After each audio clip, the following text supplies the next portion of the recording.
mu bakoze ebigezo bya siniya ey'okuna mwe mbadde n'omwezi Ssennyuma Bubeeka eyakula nga talina mikono gyombi. Ono asangiddwa ku ssomero lya Kibuli Secondary nga yeeteekera okukola ekibuuzo kya Fine Art ekikoleddwa olweggulo lwa leero. Ssennyuma akozesa ebigere byombi okukuba ebifaananyi n'okuwandiika era ng'asangiddwa ng'alina ebifaananyi by'akuba ng'okwegezaamu ng'ekibuuzo ky'olweggulo tekinnatuuka.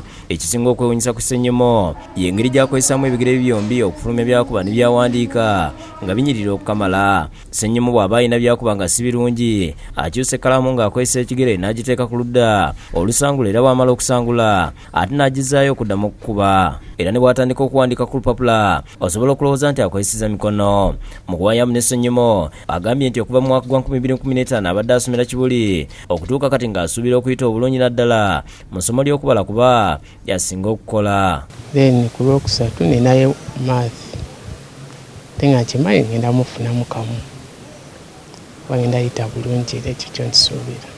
Olw'enkula ye Ssennyuma essomero lyasalawo okumukolera akatebe ak'enjawulo ku ntebe z'abayizi endala nkano asobola na bulungi okukatulako n'asobola okukozesa ebigere by'obulungi. Kyalabise nga kyamusanyusa nnyo wadde ng'agamba obulamu bwe tayagala kubutwala ng'obwenjawulo ku bw'abalala. Okuwandiisa ebigere Ssennyuma agamba nti ekitandika akyali muto era ng'olumu yakozesanga n'emimwa. Era jjajja wange yakiraba n'aŋŋamba nti batutwale ku ssomero ntandika okusoma kati nga kyenjagadde kyempandiisa nga nsobola okuwandiisa omumwa n'ebigere. Wadde Ssennyuma talina mikono agamba nti bw'aba akola ebibuuzo aweebwa obudde bwe mu ne banne abatalina bulemu bwe bakozesa kyagambye nti tekimukaluubiriza kuba tayagala kuyisibwa ng'ow'enjawulo ku balala. Mbeera kale ndaba ndi mwawufu nnyo ku balala tekyesaagala kyova nti era ne babeera batutegekera ebibuuzo era mbeera bannange bona siga nti oba nze banteeka ebbali oba ki mbeera nabo. Ssennyuma ayagala kuba dokita era ng'ebibuuzo bino ebitandisa olunaku olwaleero alina essuubi ly'amaanyi nti wakuyitira waggulu.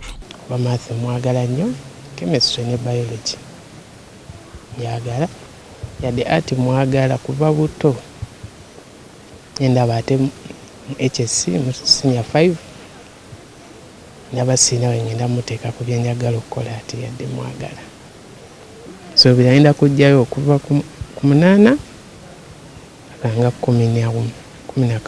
Yeebaza nnyo essomero lya Kibuli okumuyamba n'okumuwa basale okusomera obwereere bwe bakizuula nti famire gy'avaamu teri bulungi mu by'ensimbi nga ne maama we yafa.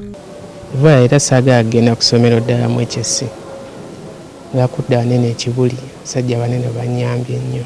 Obulamu bwe obwa bulijjo alina engeri gy'abuddukanyamu okulaba ng'abeerawo nga musanyufu era nga naye aliko bye yeetaaga okulaba nga yeeyongerayo n'emisomo okutuuka ng'amaze okusoma. Nsobola okusamba omupiira bulungi era ne bannange tutera ne tusamba awo buli kawungeezi oluusi samba ku kapiira ntunyumirwa. Akulira essomero lino Muhammad Kamulegeya agambye nti Ssennyuma bonga essomero bafubye okukola buli ekisoboka okulaba ng'asoma bulungi ng'abaana abalala.